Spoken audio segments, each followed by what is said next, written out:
അസ്സലാമു അലൈക്കും വറഹ്മത്തുള്ള. ഇപ്പൊ കുറെ ആളുകൾ ഈ ബർത്ത്ഡേ എന്നും പറഞ്ഞ് ഒരു കേക്കും കൊണ്ടുവന്ന് വെച്ച് മെഴുകുതിരി കത്തിച്ചും കത്തിക്കാതെയും ഒക്കെ അത് കുട്ടിനെ കൊണ്ട് മുറിപ്പിച്ച് മറ്റുള്ളവരെ തൊള്ളയെ തേമ്പി കൊടുക്കണ ഒരു പരിപാടി. എവിടുന്നാണ് ഇതൊക്കെ വന്നത്?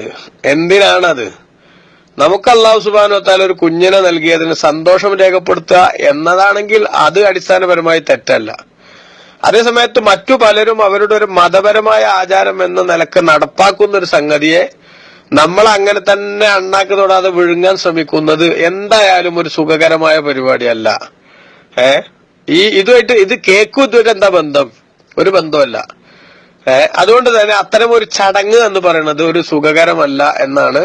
തെറ്റ് വരാത്ത രൂപങ്ങൾ ഉണ്ടായാൽ പോലും അത് പ്രോത്സാഹിപ്പിക്കേണ്ടതല്ല. ഇനി മറ്റുള്ളവരുടെ ആചാരം അങ്ങനെ തന്നെ കണ്ടെടുത്തിട്ടാണെങ്കിൽ അത് എന്തെന്നെ ആവുകയും ചെയ്യും, തെറ്റന്നെ ആവുകയും ചെയ്യും. ഓക്കെ.